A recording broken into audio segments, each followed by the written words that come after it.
had 9 driver suicides, hundreds of drivers who have died of early death, hundreds of drivers who have permanently been injured from strokes, thousands of families who have had to live day after day after day in poverty and tension of not knowing what the future holds.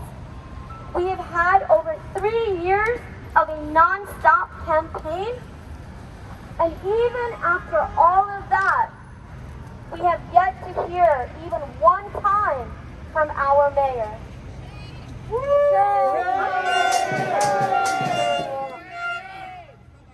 And so after putting everything on the line, the city of New York, which has taken everything from cab drivers and our families, has left us no choice to today putting our bodies on the line for a simple justice that we have been seeking. It would cost the city of New York less than $3 million a year to resolve this crisis. A city with an annual budget of $100 billion. A city which has taken $850 million from just 12 years of medallion sales. A city and a state that has taken over $1 billion from just the congestion surcharges from yellow cab drivers. Still, they refuse to recognize their moral obligation to fix a crisis that they themselves are responsible for. We're not asking the city to do anything extraordinary. We're asking the city to pay its debt. We're asking the city to recognize the humanity of a workforce whose suffering this city is directly responsible for. We take absolutely no joy in having to go on a hunger strike. This is after 31 days of 744 hours on these streets non-stop. In the middle of the night, at 2 in the morning, 3 in the morning, 4 in the morning, 5 in the morning, when no other city official is out on these streets, we've been out here. We went to Gracie Mansion. When the mayor didn't want us outside his home, we came outside his office. And we've not left these streets for even 1 minute in 744 hours. And yet the mayor could not find even 1 moment to come and talk to us.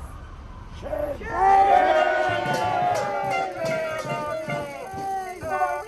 no joy in having to go on a hunger strike. Let me be clear that while traditional strikes, which we have had many, workers withhold their labor. In a crisis like this, the labor has already been stolen from the drivers. There is no more labor to withhold when half of the cabs are sitting in storage because even if they were to work, the expenses are so high that every dollar they earn would not only go to those expenses, but they would still be left short. That's pure indentured servitude. So the cabs have been sitting in storage. There is no more labor to withhold. There is no more inches to give in any negotiations. There is no more level of debt to be burdened with on our backs. There is no more cuts that we can make to our groceries and our rent. There is no other sacrifice that is left for drivers to make. And even after the exhaustion of 744 hours non-stop on these streets, because our mayor still refuses to hear us, we're now ready to even put our bodies and health on the line to get the justice that our families deserve. Yeah. We're out here not only for our children, but we're also out here for our elders. Many of them who cannot go on a hunger strike because of medical conditions that they develop from working 60 to 70 hours a week for a thankless city. We're also out gather in the memory of the loved ones who are lost. Our loved ones who are no longer here because of heart attacks and strokes from a thankless city. And so, for the future of our children, in the honor of our elders, in the memory of those who we have lost, today, Wednesday, October 20th, we, the Taxi Workers Alliance, announce our hunger strike for real debt relief because we want our life back, because the city can afford it, because justice is not something that we can take as a compromise.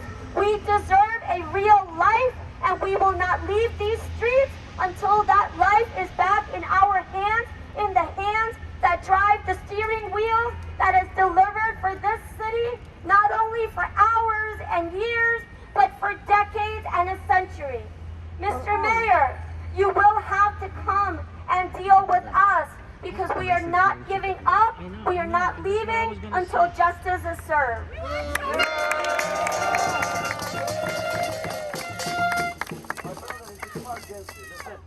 They're gonna tow You are here, they are towing the car right now, they are giving a ticket. They are towing the car and they're giving a ticket. Move your car, triple parking to after chamber. Go after chamber, it is allowed, double park there. I'm telling you, thank you so much. This is what they do to drivers. You know, they want to get rid of you, so they get rid of your cars. You can't tow away our movement, Mr. Mayor.